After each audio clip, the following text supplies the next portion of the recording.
over to Prof. Nicole Charles, who will be the chair.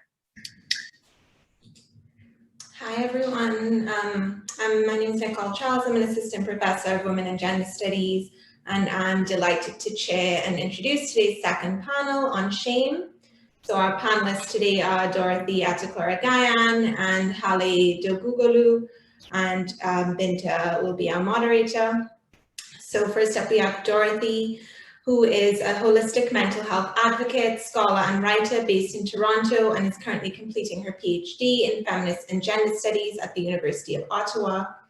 As a neurodivergent and highly sensitive womanist, Dorothy affects and is affective for a living, specializing in the study of shame research, trauma studies, and feminism. She writes short stories, nonfiction essays, and archives her random musings. So Dorothy is going to present for us today her paper titled Unmasking Shame. I think you're on mute. Is that better? Okay. All right, so the word shame has Germanic roots and comes from the Indo-European Goth word shem, which means to cover or covering of the face. Not surprisingly, shame functions precisely in this way. It makes us want to hide and cover. It silences and produces secrecy. To illustrate this, the chapter looked to Lauren Olamina, the main character in Octavia Butler's novel, Parable of the Sowers. Published in 1993, the plot takes place in the future, California of 2024 to be exact. In the span of 3 years, Lauren's dystopian life unfolds in a deteriorating America set on social, economic, and political ruin. The president-elect is a regressive Christian and white supremacist who sets slavery into motion, bringing about the resurgence of the enslavement of Black and Brown people and the exploitation of their labor. As the socio-political climate worsens, the nation spirals into overinflation, poverty, and increasing violence. Lauren's gated community is overtaken by arsonists and thieves. Her younger brother is brutally murdered, and her father, who disappears, is presumed dead. Neighbors are stolen from, and seniors and children alike are raped and murdered. Eventually, her whole community and life as she knows it is completely uprooted, taken away by looters and pyromaniacs, hungry for power, fire, and whatever they can salvage. With only 2 familiar faces left to turn to, Harry and Zara, Lauren is tasked with leading a group of strangers from the Los Angeles region, where she was born and raised, to Northern California. So in my research, I looked at the team she was traveling with as other feminists she is negotiating the terrain with, although none of the characters in the novel explicitly identify as feminists per se, including Lauren. So as the independent researcher, Sarah Ahmed, continues to remind us, emotions do things to us because they are relational. The emphasis in this chapter was on the contagious shame that rearranged how Lauren was in proximity with others, separating and dividing her from them. Brené Brown identifies 3 primary functions of shame that disrupt healthy interpersonal relationships. The first one being shame that moves us away from others by withdrawing, hiding, silencing ourselves, and keeping secrets. The second is shame that moves us against others by trying to gain power over them through aggression, blame, projection. And the third is shame that moves us towards others by seeking to appease and please them. Through Lauren, the chapter addressed challenges to North American feminism in these 3 ways. For this presentation, however, because the first 2 points are more explicitly written about in the literature, I want to focus on the third, which is shame that pulls us toward others, resulting in power struggles and control dynamics. So throughout the novel, we get the impression that throughout her whole life, Lauren was made to be ashamed of her disability, which is a congenital condition she inherited from her mother called hyperempathy. She hides and withholds it from almost everyone in her life, which she's entitled to do. And I want to note that this is not always something that's rooted in shame, but in safety as well as preference. However, During her travels, she realizes that the others need to know her status just in case of an emergency. For her safety and theirs, she chooses to disclose to Harry and Zara, her two oldest friends from her old community. They are the only two she knows intimately among the group of strangers. When she discloses to Harry, the white boy, he takes a narcissistic approach and makes a disclosure about his own feelings. Well, I didn't know you were a manipulative bitch, he says. I thought I knew you, he snaps. What Harry does is capitalize off her shame and demands more vulnerability. He senses that in shaming her more, in her already shameful state, she will be at his mercy, so to speak, relinquishing herself to appease his distrust. We remember that shame is painful, and most will do anything to discharge it. For Lauren, that means doing anything to keep it contained and whatever it takes to remedy the situation. Here, sharing her shame story with the wrong person disempowers her. True to his white male privilege, Harry insists that for him, rebuilding trust means having more access to parts of her intimate life that he knows she already keeps hidden. He wants to read her diary and asks to know what she keeps in her journal. Lauren is taken aback, but agrees. The risks you have me take, Harry, she says. But I'll show you some of what I've written. I want to. It'll be a first for me, she explains. I highlight this interaction as an example of how shame can draw us into others. Manipulation and control dynamics here are the magnet that pulls others in, sometimes against their own will, as is the case with Lauren. Zara, a working class Black woman, had a more compassionate approach. Unlike Harry, she used the moment as an opportunity to show solidarity for Lauren. Rather than ask for more disclosure, she discloses her own secret. Harry, however, aware of the power imbalance in his favor and the shame already sliding past him, weaponizes the emotion and redirects any not accumulating on him towards Lauren. Harry's demand for such intimate access to a Black woman is reminiscent of white male surveillance, which is so often rooted in Foucault's panopticism. In particular, Harry reminds us of the sense of entitlement that ever increasingly manifests as stalking. Feminist scholars Shoshana Magnet and Kelly Gates explain that some computer programs may be covertly installed. Once set up, the software gives the installer second-by-second screenshots of what is happening on the computer or cell phone. Information transmitted may include email messages or communication sent by an internet phone. In this way, every moment of the target's day is tracked, including, for example, emails sent to a domestic violence shelter or a call made to a crisis hotline. This abuse of power gives the stalker unlimited access to control. Similarly, Harry too understands that access to Lauren's journals will acquire him even more power over her. He leverages not only his male privilege, but his role in her life. Out of all of them, it is Harry she has known since childhood. In this regard, his power move weaponizes not only shame, but guilt and grief. Humiliated, shamed, and feeling guilty for having kept the secret in the first place, Lauren, not wanting to lose Harry, succumbs to the pressure and accommodates him, even going so far as to choose with care which entry to show him. What we can learn from Lauren and Harry is this: shame functions not only as a disciplinary tool, but as a form of social control. The takeaway is that we all have to be mindful of who we share our shame stories with. We have to interrogate why we feel the need to share and consider who we are sharing it with. These messy negotiations are what my project contended with. The nature of shame, what it does to us, and how it functions. These topics are still very taboo in most segments of the population, the academy especially. Even those who do embrace emotions are prone to sensationalism, romanticization, and over-glamorization, something that I too struggled a lot with in this research. But doing so taught me a lot. First on the list being that we cannot engage in honest and expansive dialogue on feminism without inserting shame. Conversations on shame are useful to feminist solidarity because if we are not careful and aware, minimizing, devaluing, or weaponizing shame could lead to harm that separates and divides us.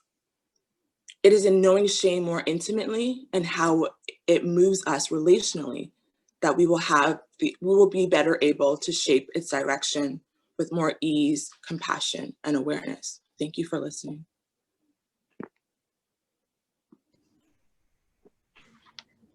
Thank you so much, Dorothy. So next up we have Hale Doguoglu, who is a third-year Women's Studies PhD student at Western University. Her background is in feminist philosophy, and her current research focuses on the nature of public distrust, particularly within the context of distrusting relationships between historically marginalized populations and the state.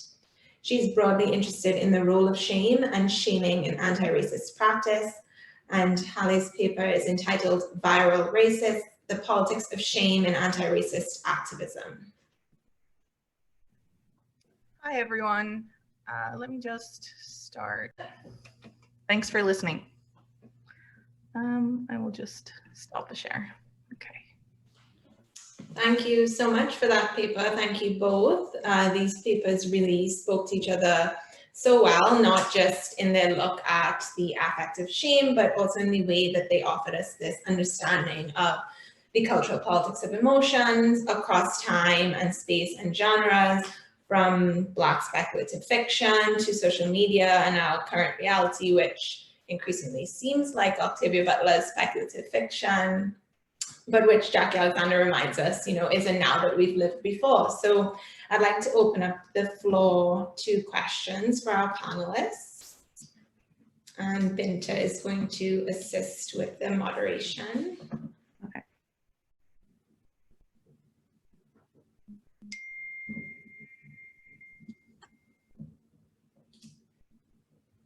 Does anyone have any questions? Okay.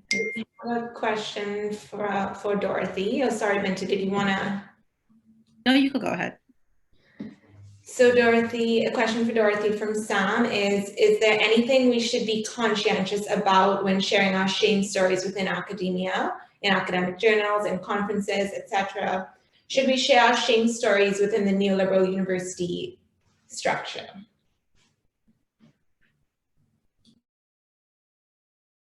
You're on mute.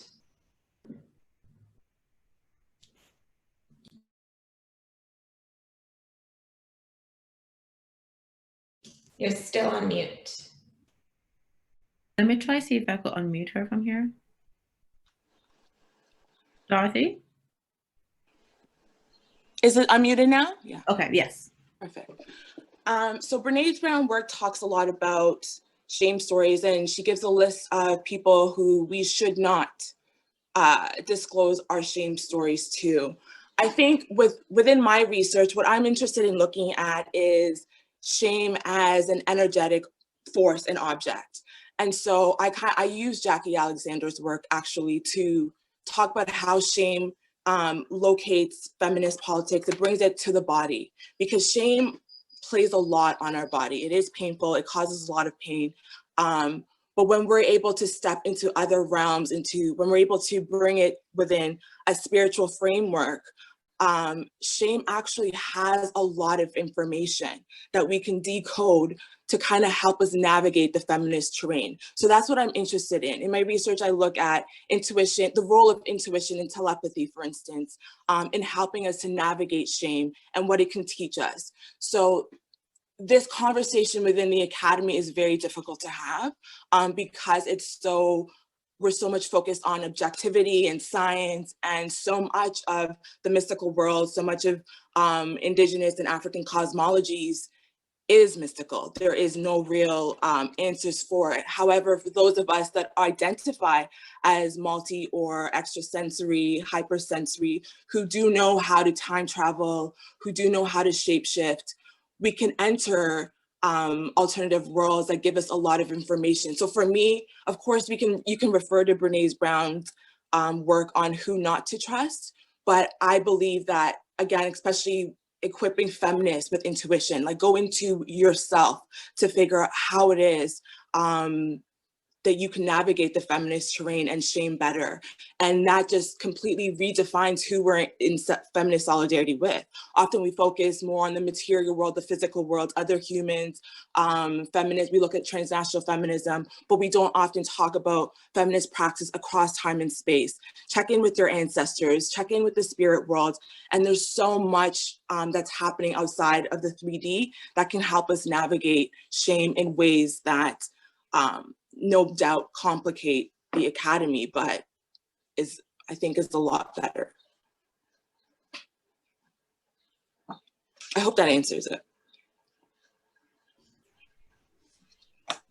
Absolutely. I think as well, you know, thinking about shame as subjective, but also affective, as you were saying, and as Elizabeth Gould reminds us, affect can be an emotional pedagogy, right? So something like shame can teach us and move us on a number of levels with different effects, as you were speaking about, really pulling us in against our own will potentially. And as Hale was speaking about in terms of calling in anti-racist, calling in racist within an anti-racist activist goal. And I wanted to pick up a bit on something that Hale mentioned in the beginning, which was around shame being future oriented. So I think what you just said, Dorothy, brings into question, for whom might affects like shame be future oriented? And are there ways in which affects like shame, and not limited to shame, might enable us as feminists to really spiral through time and space through these genealogies of transnational feminism to navigate our everyday terrains, both within and outside of academia? Was that for, which one of us was that for? Either of you. Do you want to go ahead? I can. You go, because I just went, and then I can add one after. I'm not sure if this will answer the question, but what you said about for whom shame is future oriented made me think about perhaps it's important to critically examine what that means and think about for whom maybe shame might be oriented towards the past and for whom shame might be oriented towards sort of experiences of trauma, not just in you know, personal trauma, but communal trauma. I think that's something that I can definitely bring in, that to complicate that idea that shame is strictly future oriented, because now that I think about it, I don't know that that's exactly true, because shame can be grounded in so much of this sort of communal identity, communal trauma that a lot of people have been talking about. So yeah, I don't know if that answers your question, but that definitely gives me a lot to think about, I think, going forward with this paper. I just also wanted to add that, again, I can't speak for everybody, but as a neurodivergent, shame really collapses time. Like there is, for me, there is no past, present, and future when I'm working with shame. Brian Masumi's work on fear talks a lot about fear arriving from the future. And I think if we're looking at shame, Sarah Ahmed's work talks about how emotions can also slide and pass certain bodies. And she brings up the example of British nationalists, for instance, and how fear tends to slide over them and accumulates on asylum seekers, brown and Black people. So if we're talking about who shame arriving from the future, it's going to come full force from the past as well too. And that typically is on Black and brown bodies who feel it the most. We are the ones who accumulate it the most. In my work, I've been trying to disrupt Sarah Ahmed's notion that emotions just slide over white bodies, because I think, again, from the 3D perspective, that's what it would seem like, right? Like, I connect shame again with chronic pain and looking at how it plays with the muscular skeleton region. That's women. A lot of women struggle with chronic pain because we carry a lot of shame that's projected onto us. We are read as shameful. so much of this is, again, tied to the past, the present, and the future. And I think that is really why it's important to approach shame not only through like an academic, scientific, objective lens. Shame is, like how Hale was sharing, it is really difficult to define. Doing shame research is difficult because it's so similar to guilt. It's so similar to fear. It is rooted in fear. There's so many different emotions that it's tied to. So I really take problem with even the idea that we can categorize and really neat ways what different emotions are, because that's not how our mind bodies experience shame and other emotions. So I think that's how I would look at it, is shame really, out of all of the emotions, and fear, I think those two collapse time. Like trauma collapses time. It brings us back to the side of the initial trauma, as well as in my work, I look at my own trauma and how shame has brought me to different locations that date as far back as first encounter with the Portuguese when they showed up on Ghana's shores. So is that from the past? Is that present? Or is that from the future? So I want us to really think about shame as collapsing time as well too. Absolutely, and thinking to your point as well about what, the shame sliding and complicating that notion, like what causes shame to stick, right? In what ways is shame residue really disrupting that understanding of time as well? Does anyone have any other questions for our panelists?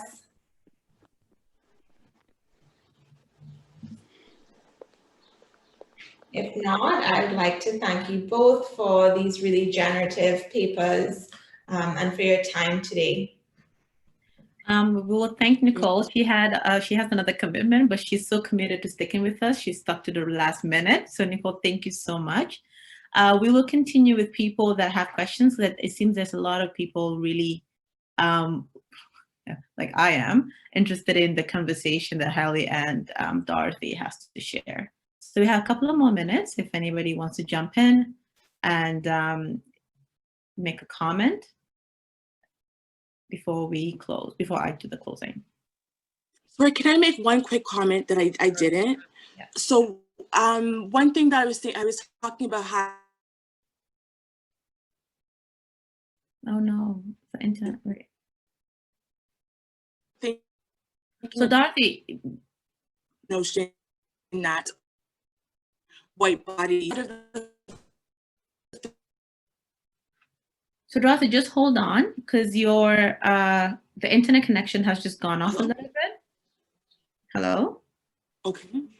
So you're frozen. So let's just okay, so just restart. Sorry, yes.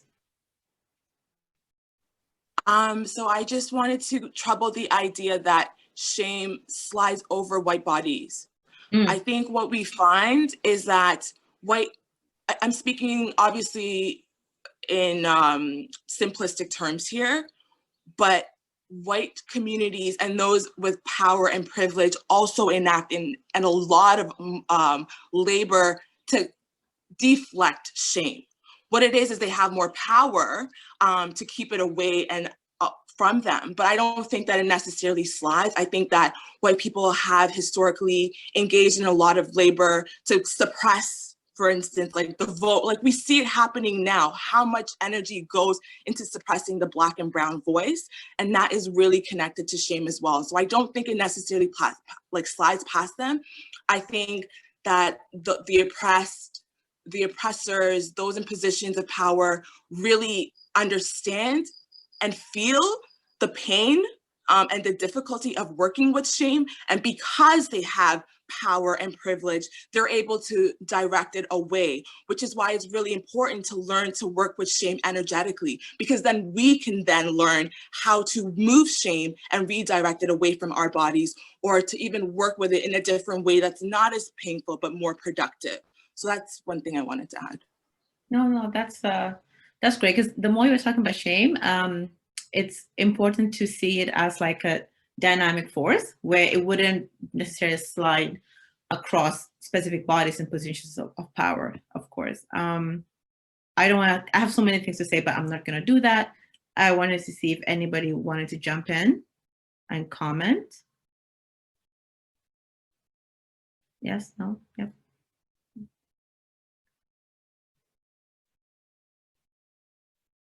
Should I call people out? No. Okay, so if there's